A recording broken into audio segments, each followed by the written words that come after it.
YouTube land, how you doing? Welcome to my fantastic channel full of fantasticness. If you haven't already subscribed to my channel, check out, you're more than welcome to look around first. I got a whole bunch of videos on educational topics, on book reviews, journal club reviews. I'm just trying to make up for my insecurities that I really don't know what I'm talking about, so I just make a lot of videos, right? So if I make more videos, maybe I can convince you and myself that I actually know something. So that's a pretty good start to this video, I think. You're more welcome to wait and see if you like this video before making that kind of commitment. I think you'll find it interesting, though. And I did want to make a kind of a strange announcement, perhaps, is I don't really piddle around too much in sports sociology. It's not my, I'm a exercise physiologist, but I like to, and strength conditioning coach, but I like to read across a broad range of topics, right? There's a lot of books that I read I won't review on this channel just because it doesn't relate to exercise and sports science at all, or nutrition science. But I am reading a couple books that are in the area of sociology that I'm going to review, and might razzle-tazzle some of you a little bit, but just as a heads up. Now, I'm going to make a little playlist of these books. I'm not going to do a whole lot of them because they're all, the focus of them seems to kind of be in this kind of homogeneous pile of work.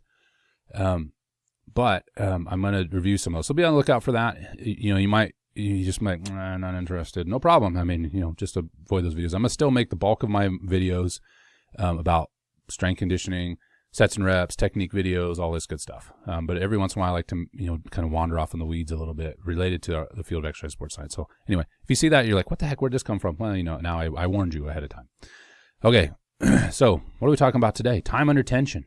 Time under tension. What the heck is it? Is it worth manipulating, right? So the way to think about time under tension is thus, okay? Over the course of a training cycle, we manipulate intensity and volume. So you might say I'm doing 85% of my max, and I'm going to do 3 sets of 5. So the volume would be 15 reps, 3 by 5.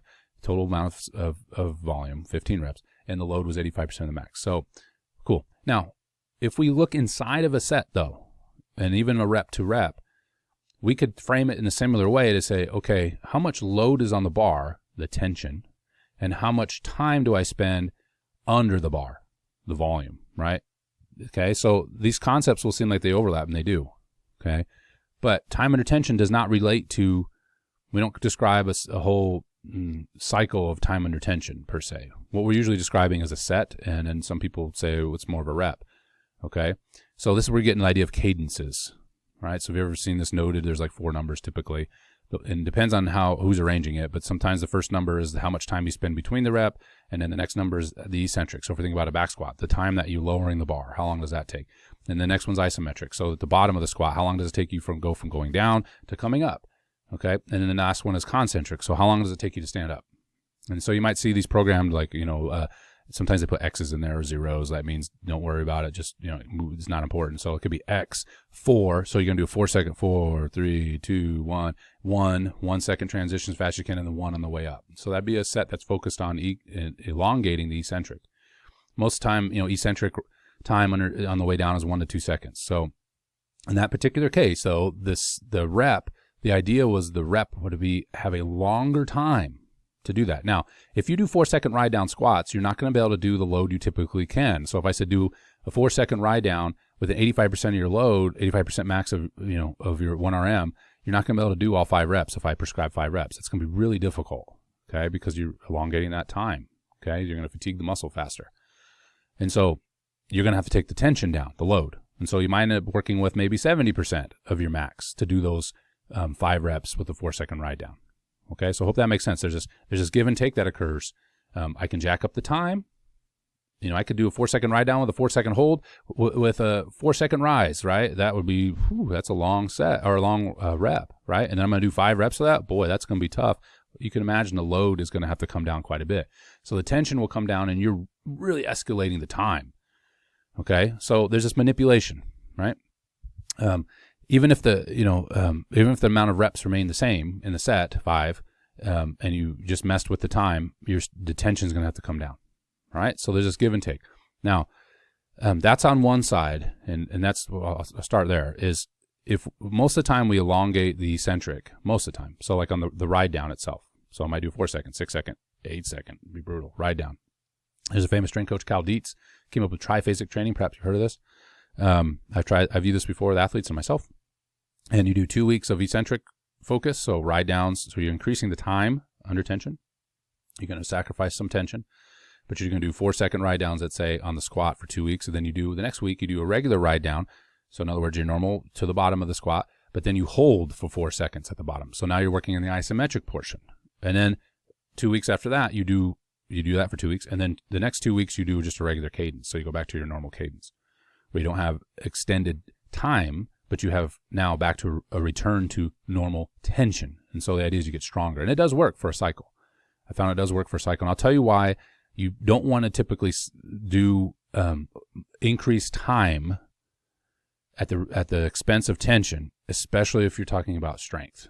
It's valuable if you're strength training. I do think it's valuable. I've seen the value in it, but it only lasts for about a cycle, and you'll see why in a second. I think you're probably maybe already thinking about that. All right. Hypertrophy-wise, it could be beneficial as well, but you're going to run into the problem of the total amount of time it takes to accomplish a group of exercises, okay, or a group of settings. So let's talk about this. Let me give you some examples. So we're over here, and we're over here is going to be another thing, and in the middle is our traditional training. Okay, traditional training where the tension is quote unquote normal, 85% of your max, and you have your normal cadence going to the bottom. All right, over here now we're jacking up the time. Okay, let's even keep the sets the same. Let's say 4x5, but again, like I mentioned before, you're going to have to take the load down in order to get the tension, take the load down in order to increase the total amount of time in which you're doing the rep.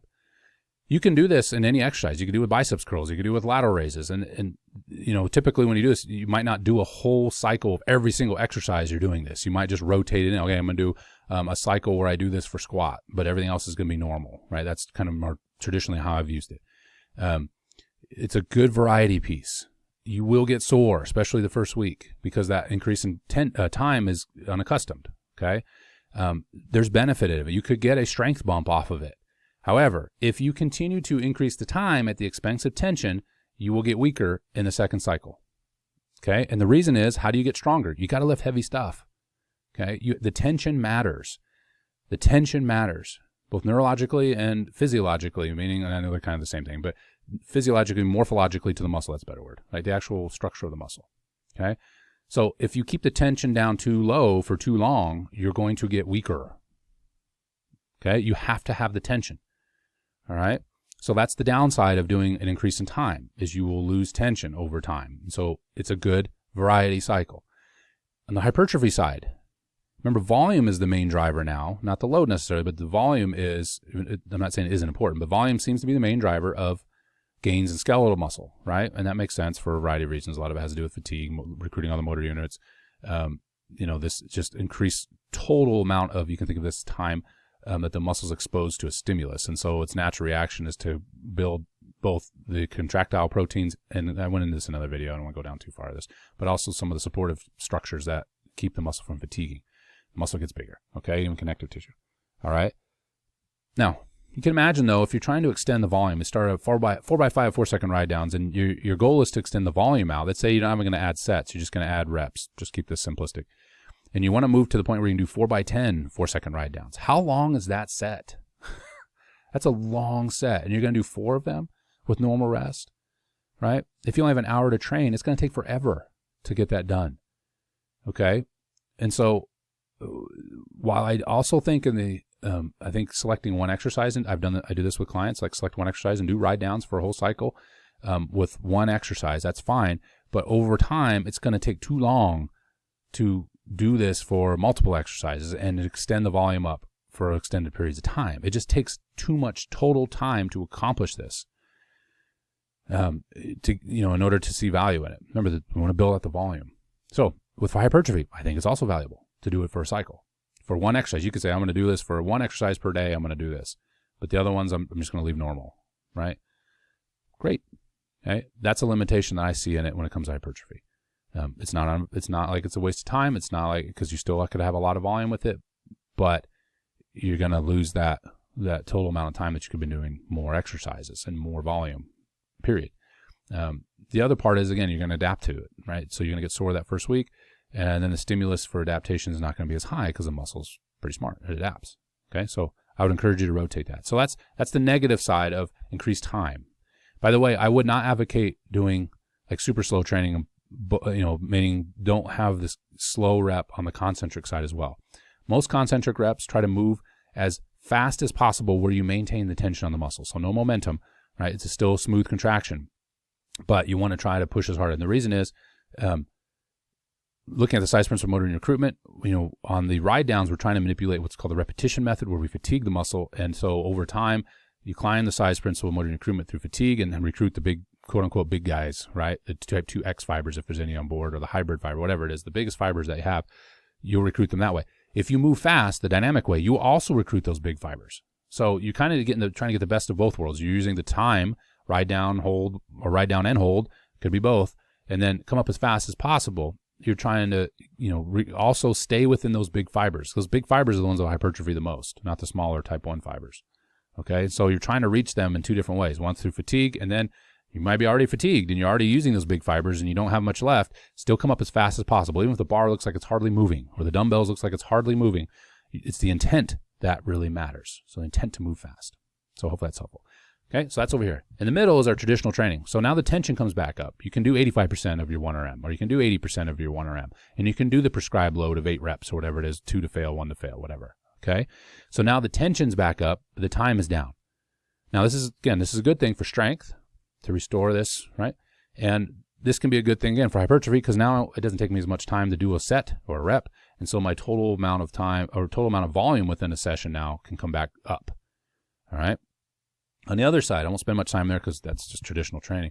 On the other side now, we have supra-maximal loads, okay? This is where we got to talk about negatives, right? And the force-velocity relationship, just related by the force-velocity curve, the negative is negative work, so that's the eccentric side typically. So in other words, like in a negative, if you bench 300 pounds, you're going to put 315 on the bar, you have no chance of getting it off your chest, but you're going to lower it down, let's say for 3 seconds. You can fight against it. If we put 380 on the bar, it would just split you in half, right? So there's no time. You got a lot of tension, but no time, okay? Where the 315 is you have a lot more tension than you're accustomed. The time is also a little bit higher too, and so that's a double good thing. However, over the course of a set, how many reps are you going to get? Not that many, okay? If you got 3, that would be generous, right? Before the bar starts humming and it starts getting ready to split your rib cage, right? And so, when it comes to super maximal loads, this is beneficial, good finisher potentially. You could do this for 2 weeks, but I'll tell you one of the other downsides of it. But the total amount of time per rep, even though it's higher, the total amount of time for a set is lower. The total tension is much, much higher than your traditional training. But again, you're sacrificing the total amount of time for the whole set. You can only do 1 or 2 reps maybe of this effectively, depending on what the exercise is. Okay, that's some other exercises you could do more than that. But over time, the implement, the barbell, the dumbbell is going to start picking up speed because that muscle's fatigued. And it's not, you're just going to be like a rocket ship. I'm using the bench for example, but it could be a bicep curl. Like you just, you help one arm gets up and you lower it down, and that thing just starts dropping like a rock. So now you have basically no tension because the muscle's just turned off with the GTO, and the time is so high it doesn't even matter. All right. So there's a limit there. Is it beneficial? Absolutely. I would limit this to any exercise though. Limit to no more than 2 weeks. Okay. Doesn't mean you can't do 4. Doesn't mean you can do whatever you want. But this is the other downside, is it's really hard on connective tissue. Okay.